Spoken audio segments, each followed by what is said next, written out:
be fine because the recipes I use work each and every time, but by experience I know that it's when you want to record something that it fails. So yeah, I don't want to jinx it, but I'm gonna try and do something good. So since you liked the split paste yesterday, I'm gonna show you. I have a pre-mixed bottle of white. I have a tendency to shake my paints before I use them, so I think it's gonna be full of bubbles again. Never mind. So, oh, yeah, like this. It's better than yesterday, because yesterday I shook it like my life depended on it, and it was very, very bad. So, the bubbles are gone. This is my Royal and Langnickel titanium white, and I have a big jug of black, premix black. I'm gonna open up and I'm gonna pour some of it, maybe here. Nothing precise, you know, go with the flow. Okay, I'm just making sure I'm gonna have enough paint to cover the whole thing. And it's not an exact science, so I do it by eye. If I need more, I'm gonna put more after I pour my colors. So I'm gonna put a little tiny bit of white. Now that I've been doing this many times, I kind of eyeball everything. So air bubbles, and I didn't shake this one, so you know there's literally nothing to pop. Then I use my premix colored paint, house paints, and as you can hear, they're really runny.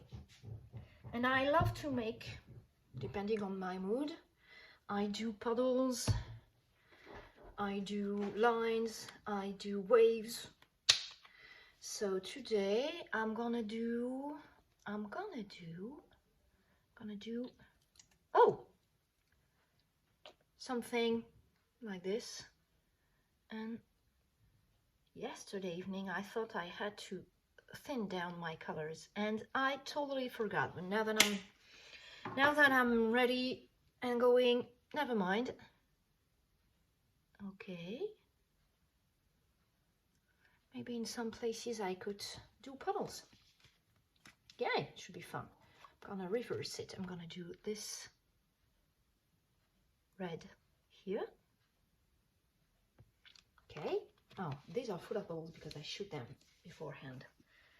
And I'm gonna do puddle this one.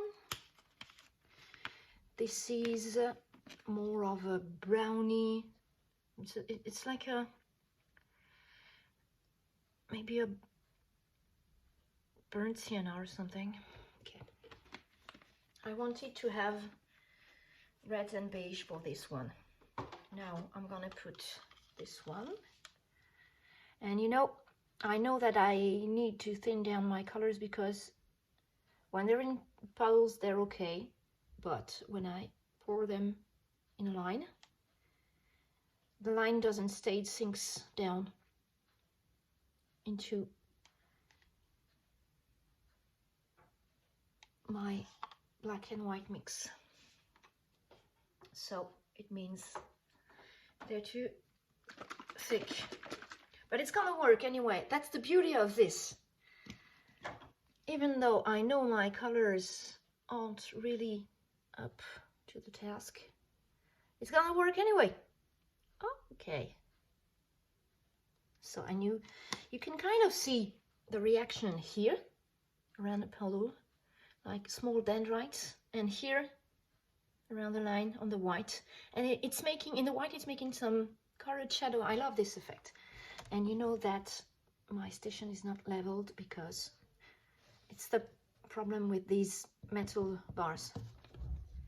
My husband made it for me, and he forgot to level it, so but it's okay, it's gonna work anyway. So I'm gonna stop right there with the colors, I think. And maybe I'm gonna put just the last one. You can see all the air bubbles that I got just by shaking it. I've got stuff in the paint.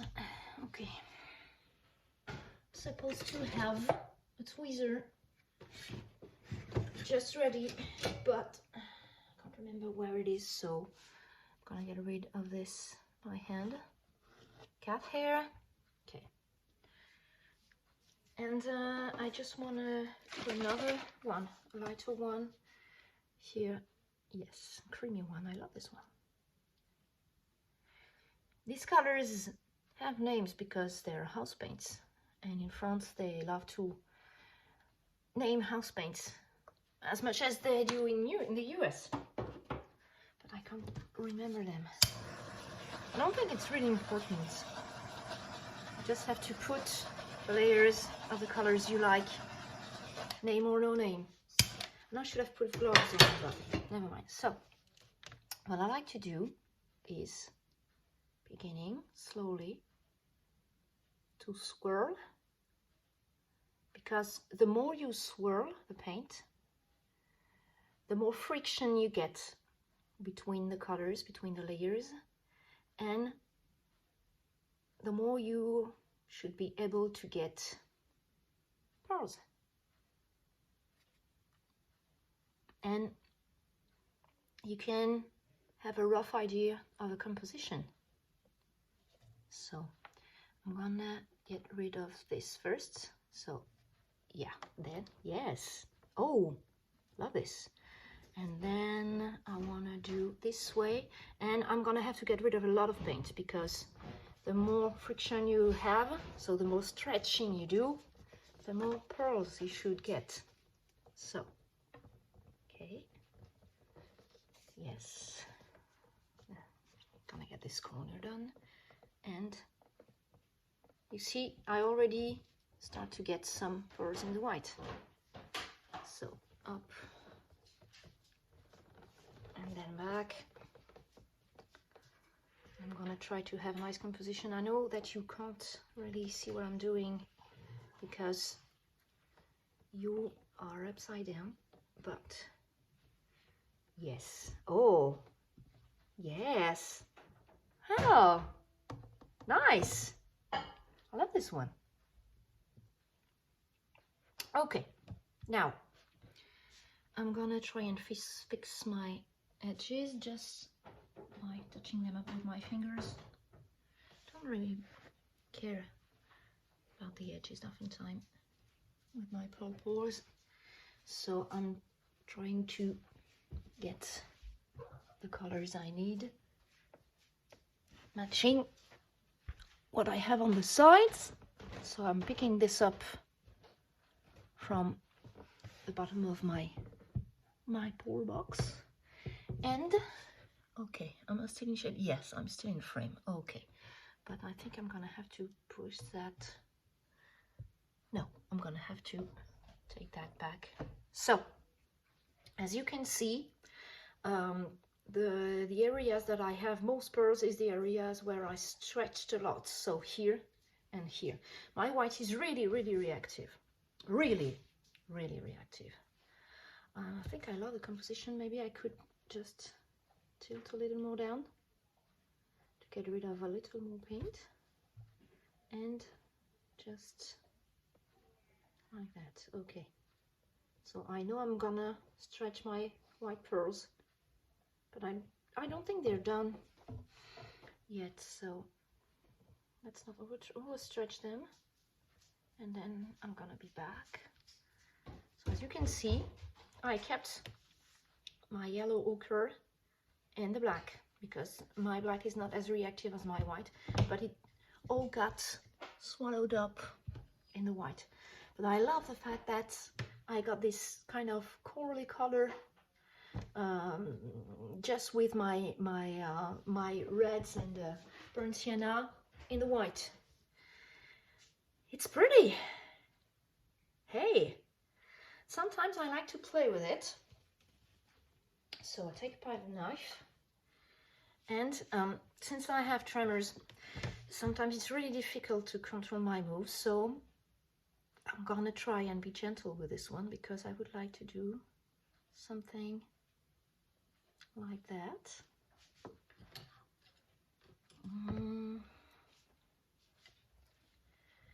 At first, not what I was going for, but I like it. I'm gonna try and follow here. Okay, something like this. I'm gonna try and bring some of the white here. Okay,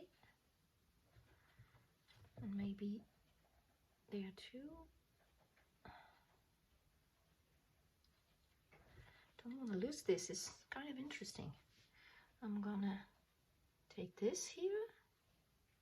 Okay, let's see what happens, and I'm gonna balance it. Okay. I'm gonna keep that as is. Maybe I could, not sure what I could do.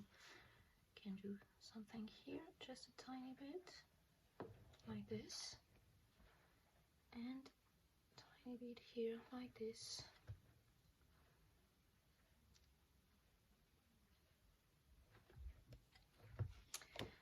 Okay, I like it. And a torch. Oh, air bubbles, here they come. And I thought I didn't have any in the back. Yeah, right.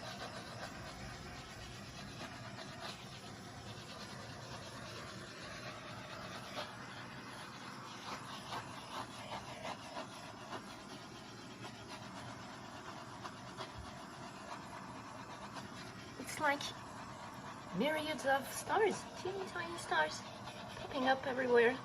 So I'm gonna torch it even more. So it's kind of uniform effect.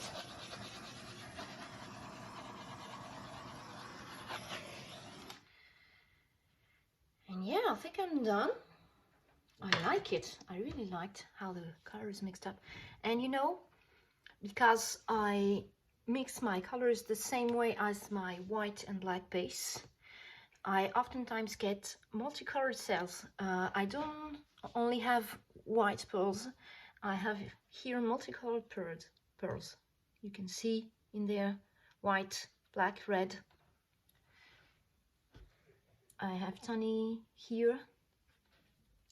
The yellow didn't really pearl up, but as I said, I think it was too heavy. Yeah, I had to thin it down and I forgot, so never mind.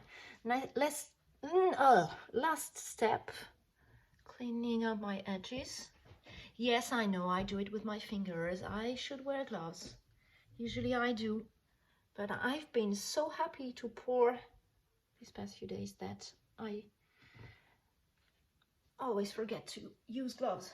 And I see a bloop here. Okay, some kind of a black chunk. Okay, touching up my edges with paint.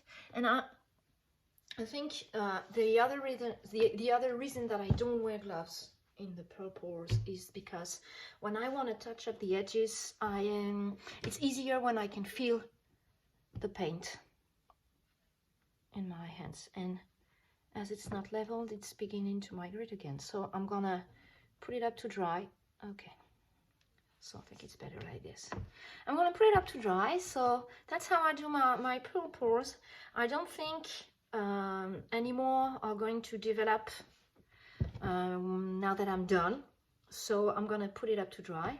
So I hope it's been instructive for you. And I'm gonna send you love and kisses from here. And see you soon, or hear about you soon. Bye. So it's been an hour, and I had to get back to it because it developed more than I expected it. My husband says that the pearls are really merging here, but I know that when it's gonna dry, we are gonna get some definition back. The thing that I really love is the fact that since my colors were too heavy, they sunk down underneath the white here and the black here, and I really love the effect I got here, which is this red showing through the black, and it's kind of like a nebula or a galaxy, and I really love it. I think it's really pretty. You still have all those bubbles that I popped up, then make kind of a starry night sky. And I don't know why, but I think maybe there's been some shimmer in my black, and I don't know how it got there, but look at the sparkle, and it's not supposed to come from the house paint, and it wasn't supposed to come from the black either, but I don't seem to be able to remember how I mixed it.